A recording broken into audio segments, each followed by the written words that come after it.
Olá galera do Vagabundo Nerd, beleza? Hoje a videoaula é bastante simples, é sobre cálculo de partículas atômicas. Então vamos nessa. Sabemos que um átomo é formado por prótons, nêutrons e elétrons. Então, como saber suas quantidades baseando-se nos dados fornecidos na tabela periódica? Iremos fazer isso se baseando no número atômico e na massa.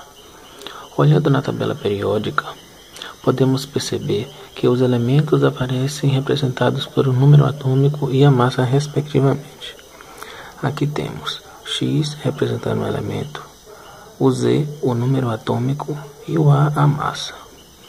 Em alguns lugares aparece desta forma, onde o elemento está seguido da massa no canto superior esquerdo e em outros o elemento seguido da massa no canto superior direito, mas sempre com o número atômico na parte inferior esquerda.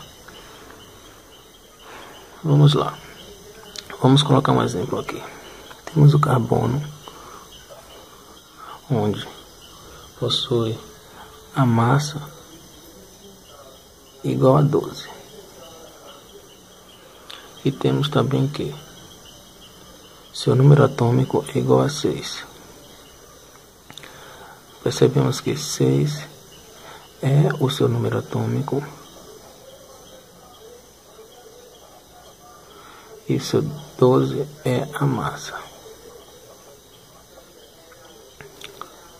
E aqui nessa aula vamos calcular a quantidade de partículas que tem no elemento carbono e em todos os elementos da tabela periódica. Vamos lá. Vamos nomear as partículas assim: prótons, P, elétrons,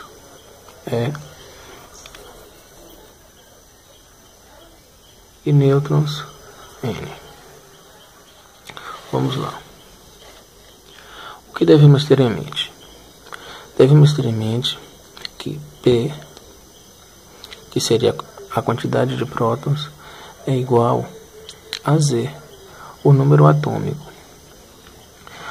Relembrando os princípios fundamentais da química, sabemos que um átomo possui a mesma quantidade de prótons em relação à quantidade de elétrons, ou seja, P é igual a E.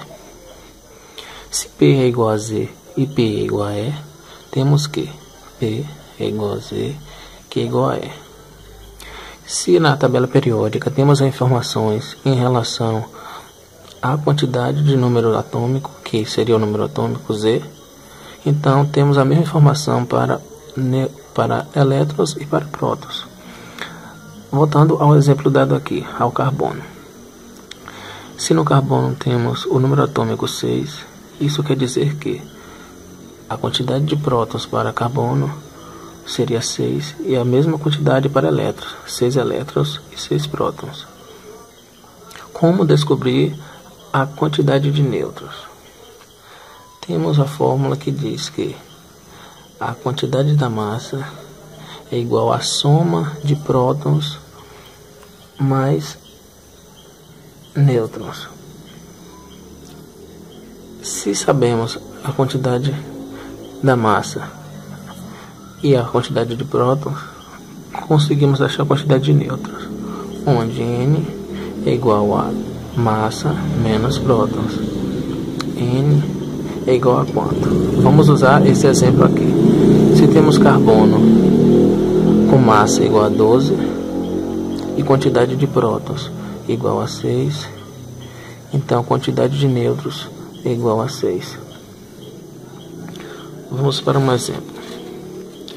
Qual a massa do boro, sabendo que possui 6 nêutrons e número atômico 5? Vamos lá. O boro possui 6 nêutrons e número atômico igual a 5.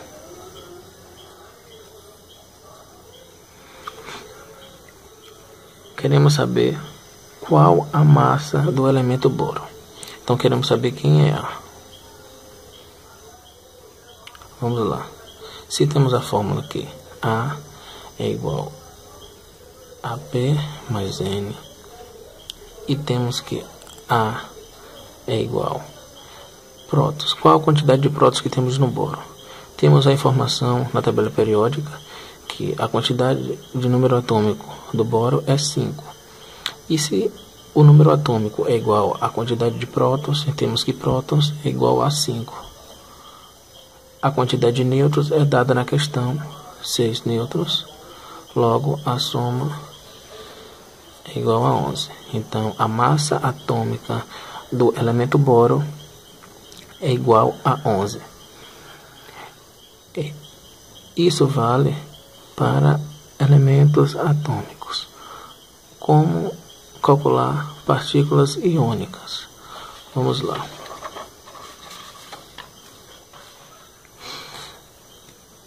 Sabemos C3-. Isso aqui é um íon. Quer dizer que possui 3 elétrons a mais. Como calcular a quantidade de elétrons, prótons e nêutrons do elemento C3-. Vamos lá.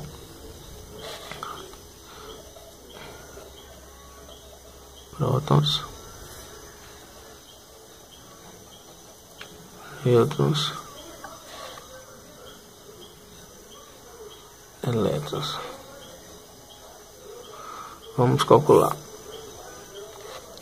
Sabemos que o carbono ele tem o número atômico igual a 6.